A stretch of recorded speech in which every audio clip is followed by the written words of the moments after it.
Mateus, capítulo 24, versículo 37 ao 39. Baseado no momento que o Brasil está vivendo hoje, eu trouxe uma mensagem a respeito do perigo das distrações. É uma mensagem de preparo também para a vida do Senhor. Mateus 24, versículo 37 ao 39. Irmãos, tudo que nós vemos ao nosso redor deve nos conscientizar a nos preparar mais para a vida do Senhor. A Bíblia diz que quando se falar de paz, aí virá repentina destruição. Você já imaginou se Jesus voltasse no mês do carnaval? Você já imaginou se Jesus voltasse no Natal? Se Jesus voltasse em um evento em que todo mundo está bebendo, comendo, viajando? Jesus vai vir uma hora que as pessoas não esperam, mas conosco é diferente. Nós temos que estar atentos, porque ninguém sabe o dia e a hora em que o Filho do Homem há de vir. Os irmãos já encontraram? Vamos fazer a leitura. Em Mateus 24, versículo 37 ao 39, nos diz assim: E como foi nos dias de Noé, assim será também a vinda do Filho do Homem. Porquanto, assim como nos dias anteriores ao dilúvio, comiam, bebiam, casavam e davam-se em casamento, até o dia em que Noé entrou na arca, e não o perceberam, até que veio o dilúvio e os levou a todos. Assim será também a vinda do Filho do Homem. Vamos agora para o Evangelho de Lucas, capítulo 17, versículo 26 ao 30. Mas essa leitura eu farei acompanhando aqui o slide. E como aconteceu nos dias de Noé, assim será também nos dias do Filho do Homem. Comiam, bebiam, casavam e davam-se em casamento, até o dia em que Noé entrou na arca e veio o dilúvio e os consumiu a todos. Como também da mesma maneira aconteceu nos dias de Ló. Comiam, bebiam, compravam, vendiam, plantavam e edificavam. Mas no dia em que Ló saiu de Sodoma, choveu no céu fogo e enxofre e os consumiu a todos. Para finalizar, assim será no dia em que o Filho do Homem se há de manifestar. Glória a Deus. Meus amados irmãos, as distrações são um precedente. Precedente é um evento que ocorre antes. As distrações são um precedente para a vinda de Jesus e para as maiores tragédias de nosso tempo. As distrações foram precedente antes do dilúvio. As distrações foram precedente antes da destruição de Sodoma e Gomorra. Mateus ele foca em Noé. Lucas ele enfatiza a época de Noé e também acrescenta a época de Ló. Interessante que Lucas registra que no tempo de Noé comiam, bebiam, casavam-se, davam-se em casamento, e no tempo de Ló a mesma coisa. Veja que Ló e Noé viveram em momentos históricos diferentes e distantes um do outro, mas aquele cenário também se repete nos dias de hoje, porque hoje, no mês do carnaval, pessoas estão comendo, pessoas estão bebendo, pessoas estão se entregando à vontade da carne, mas não é só no mês do carnaval, é o ano inteiro. Na Europa, por exemplo, o cristianismo é visto como uma religião ultrapassada. A Bíblia é vista como um livro antigo. E as pessoas na Europa, elas casam e dão-se em casamento. Elas comem, elas bebem. Elas não pensam em Deus. No Brasil, o cristianismo é muito forte e ainda fervoroso. Mas muitos não pensam em Deus. E pasmem, não é somente no mundo. porque Jesus ele conta a parábola das 10 virgens, onde 5 eram prudentes e 5 eram nécias. As prudentes se manteram atentas, mas as nécias, elas só foram se despertar quando já era tarde demais. E Jesus, quando ele traz à tona o tempo de Noé e o tempo de Ló, ele está ilustrando como vai ser os dias que antecedem a sua vida, para que nós nos mantenhamos vigilantes. Em se tratando da vida de Jesus, a palavra nos apresenta 2 eventos históricos, que foi os dias de Noé e os dias de Ló, que na verdade, além de históricos, são sinais proféticos para os dias finais da igreja aqui na terra. Nos dias de Noé, as pessoas estavam distraídas com festas e bebedeiras, enquanto Noé pregava e construía a arca. Eu quero que você guarde isso no seu coração. No dia de Noé, nos dias de Noé, as pessoas estavam distraídas com festas e bebedeiras, enquanto Noé pregava e construía a arca. Enquanto nós estamos pregando esse evangelho, muitos estão distraídos. Enquanto nós estamos construindo a arca, no caso, preparando a nossa vida espiritual para receber Jesus no dia do arrebatamento, muitas pessoas estão distraídas com festas e bebedeiras. Neste carnaval, muitos estão se afastando, porque estão querendo agradar o apetite da carne. Neste mês do carnaval, muitos não querem nem saber de Deus, querem saber de curtir a folia. Assim também foi nos dias de Noé. Ele foi taxado como louco, porque durante 120 anos ele construiu a arca, enquanto o mundo estava vivendo a sua vida individual. Noé ele pregava: olha, arrependam-se, porque o dilúvio virá. Mas naquele período não havia sinal de chuva, e as pessoas não criam em Noé. Pedro, ele se refere a Noé como pregoeiro da justiça, porque ele pregava a mensagem do arrependimento, como é pregado hoje. Mas as pessoas não davam crédito, porque não criam que o dilúvio viria. Irmãos, eu já vi hoje pessoas colocarem nas redes sociais que a vida de Jesus é uma mentira, porque desde o tempo dos seus avós isso já era falado e até hoje ele não voltou. Verdadeiramente se cumpriu a palavra, porque a Bíblia diz que muitos vão escarnecer da sua vida. Hoje tem pessoas que não creem mais que Jesus vai voltar, e tem pessoas que até mesmo dizem ser cristãs, que também não acreditam na vida de Jesus, e há também pessoas que não acreditam na existência do inferno. Mas, amados irmãos, a vontade de Deus nesses últimos dias é que nós sejamos como Noé. Nós devemos pregar e preparar a arca. Nós devemos preparar a arca e devemos pregar. O que é pregar, pastor? É fazer missão, é fazer discípulo, é ganhar almas. E o que é preparar a arca, pastor? É preparar as nossas vidas. Assim como João Batista preparou o caminho para Jesus chegar, nós devemos também preparar o nosso caminho para quando Jesus chegar. E como que nós preparamos? Através da santificação.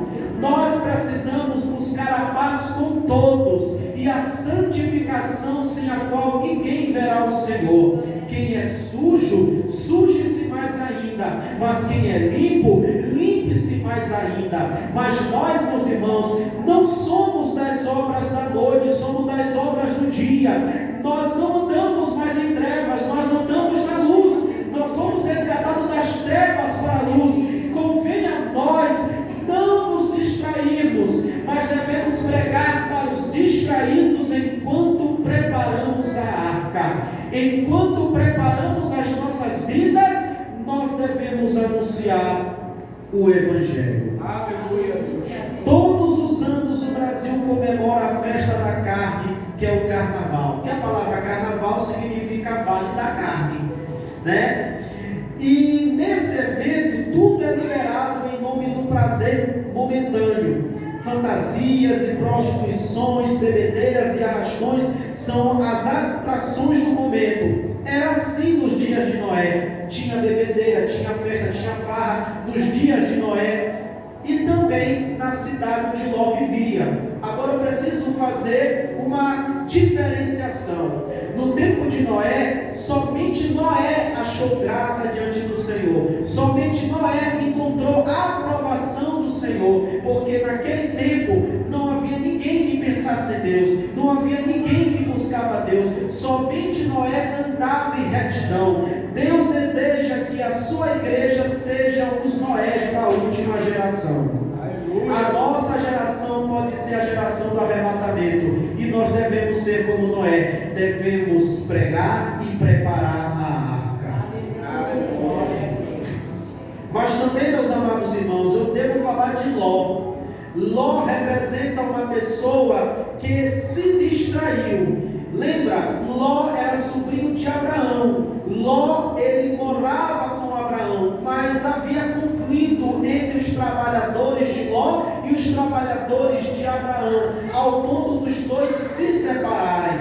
Abraão disse: se tu fores para a direita, eu irei para a esquerda; se tu fores para a esquerda, eu irei para a direita. Assim eles combinaram. E Ló, ele se encantou por uma campina verdejante que o levava a Sodoma.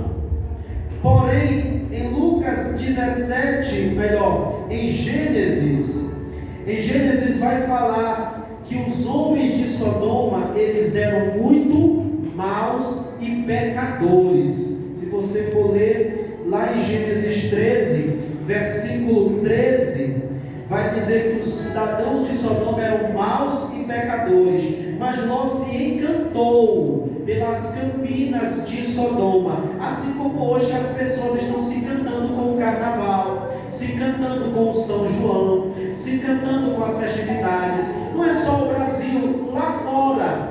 Por exemplo, lá no México estão comemorando o dia de São Valentim, que é o dia dos namorados para eles, né? E cada país tem a sua cultura, e as pessoas se encantam com as festividades, e no momento que elas estão se encantando com as festividades, elas estão se afastando do propósito de Deus. E Ló, ele foi para uma direção que pareceu bom aos seus olhos, mas aquele lugar era um lugar de morte.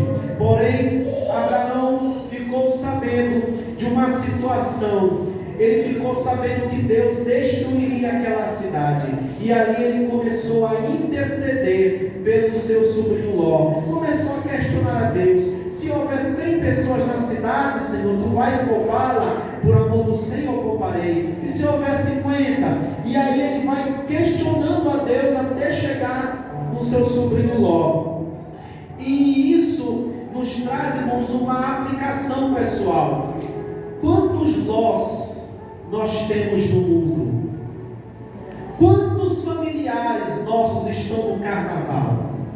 É nós que devemos interceder por eles, como Abraão intercedeu por Ló.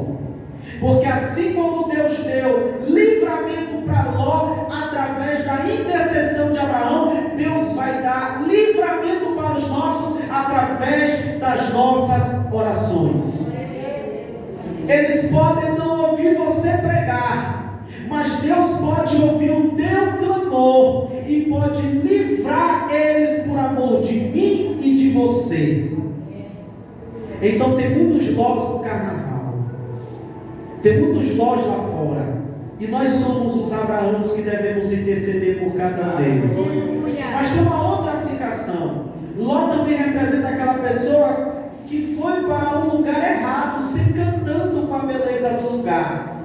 Mas quando Deus, através daqueles anjos, alertou Ló que ele deveria sair de lá, porque Deus destruiria aquele lugar, Ló prontamente ouviu e saiu. Sabe o que é que Deus está dizendo? Uma vez que Deus está falando, se desapegue disso, nós temos que largar de mão. saia desse lugar, porque é lugar de destruição. Nós temos que sair, porque há caminhos que para o homem parecem direitos, mas seus fins são caminho de morte. Era correto morar em Sodoma, mas seria um lugar de morte, porque Deus puniria aquela cidade.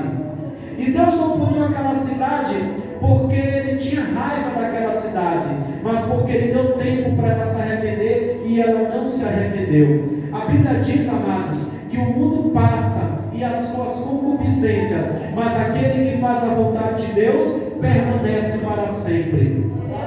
Por que eu tenho que sair do mundo? Por que não vale a pena eu viver nessas festas? Porque tudo isso vai acabar.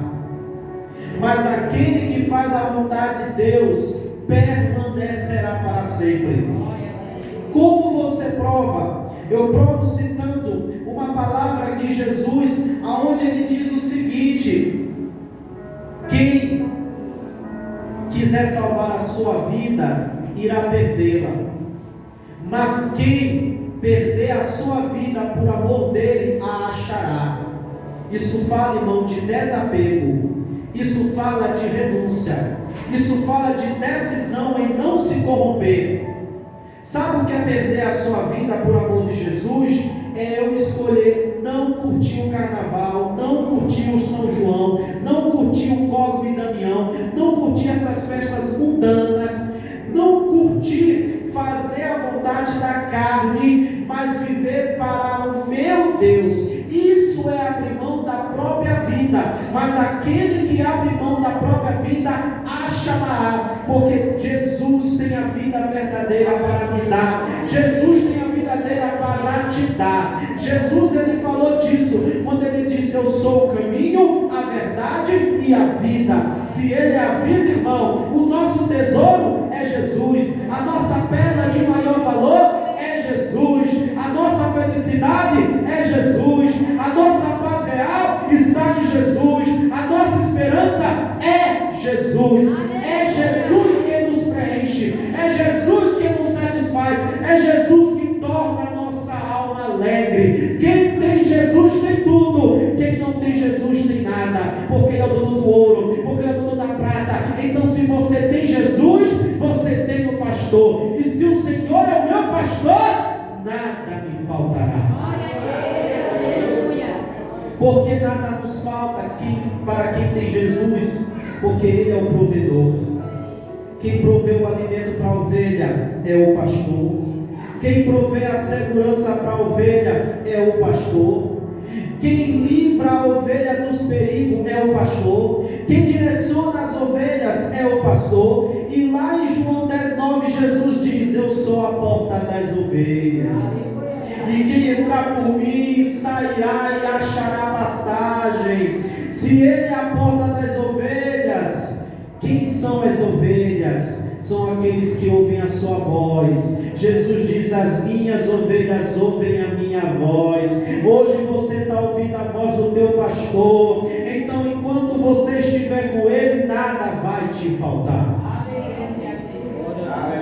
Meus amados irmãos, caminhando para a conclusão da mensagem, eu disse que ia ser breve.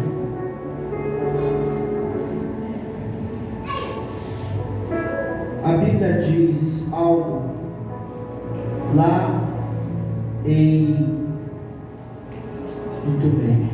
Mateus capítulo 7, versículo 13 ao 14: entrai pela porta estreita, porque larga é a porta e espaçoso o caminho que conduz à perdição, e muitos são os que entram por ela. E porque estreita é a porta e apertado o caminho que leva à vida, e poucos há que a encontrem. Em meio às distrações só existe uma porta que leva à vida. Mas não é fácil entrar por essa porta, porque ela é bem estreitinha, porque não entra bagagem. Jesus é essa porta, porque Jesus diz: aqueles que querem seguir após mim, neguem-se a si mesmo, toma a sua cruz e siga-me. Ai, irmãos, não é fácil entrar por essa porta, Mas Jesus ele vai dizer: porfiai ou esforçai-vos por entrar pela porta estreita. Muitos buscarão entrar e não acharão. Isso está escrito em Lucas 13:24. A porta está aberta para quem quiser entrar, mas ela um dia vai se fechar. Enquanto Jesus ainda não chega, a porta está aberta, dá tempo de se preparar, dá tempo de andar em retidão com Deus, porque um dia a porta vai se fechar, e quando ela se fechar, vão bater na porta e ela não vai se abrir. Lembra das virgens nécias? Quando elas foram bater na porta do noivo, o noivo disse: eu não vos conheço. Por que ele disse isso? Porque só entrou com ele para a festa aquele que estava atento. Só entrou com ele para a festa aquele que estava acordado. Só entrou com ele para a festa aquele que estava aceso, com a lâmpada, com o candeeiro aceso. Sabe o que significa estar com o candeeiro aceso? Significa estar vivo espiritualmente. E só pode estar vivo espiritualmente aquele que é cheio do Espírito Santo, porque ele é aquele que sopra no pavio que fumega. É ele que acende a chama. É ele o azeite. Nos tempos antigos não tinha lâmpada LED. Era no candeeiro. Era na lamparina, onde se colocava azeite, para poder acender o fogo. E Jesus pega isso como exemplo para dizer: assim como a lâmpada precisa do azeite para acender, o crente precisa do Espírito Santo para estar vivo na minha presença. Deus quer que a sua igreja busque por avivamento, e quem aviva a igreja é Deus. Aviva, Senhor, a tua obra. Quem aviva a igreja é o Espírito. Foi ele que avivou o vale de ossos secos, foi ele que avivou em Pentecoste, foi ele o prometido a ser derramado sobre toda a carne. Ele é o amigo do noivo que proclama: Cristo vem. Ele é o selo da redenção na nossa vida, o Espírito de Deus. Glória a Deus, aleluia. Pastor, por que eu preciso buscar o Espírito de Deus? Porque lá em Romanos 8,13 vai dizer: porque se viverdes segundo a carne, morrereis, mas se pelo Espírito mortificardes as obras da carne, vivereis. Irmãos, somente buscando a voz do Espírito Santo é que nós podemos mortificar as obras da carne. O Espírito, ele é vida. O Espírito, ele sempre vai me levar para perto do Pai. O Espírito, ele glorifica o Filho e fala o que ouviu do Pai. O Espírito lembra o que o Filho falou. O Espírito auxilia nas nossas fraquezas. O Espírito intercede por nós com gemidos inexprimíveis. O Espírito é o Consolador. Então é o Espírito que nos faz ter vida.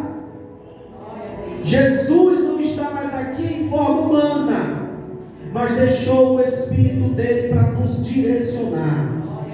Se vivermos segundo a carne, morreremos, como muitos estão morrendo no carnaval, estão morrendo nas festas, estão morrendo lá fora, e alguns morrendo dentro da igreja, não por conta do pastor, não por conta do ministério, mas porque não estão buscando o Espírito Santo. Mas quando buscamos o Espírito Santo, nós mortificamos as obras do corpo e vivemos. Glória a Deus. E a conclusão, meus amados, é que somente o Espírito pode nos manter acordados. Porque lá em Isaías 55:6 diz: buscai ao Senhor enquanto se pode achar, invocar enquanto está perto. Quando nós buscamos, Ele nos mantém acordado. Quando nós buscamos, Ele nos direciona. Quando nós buscamos, Ele nos dá entendimento, discernimento, sabedoria. E que essa palavra fique em nossos corações, em nome de Jesus. Amém.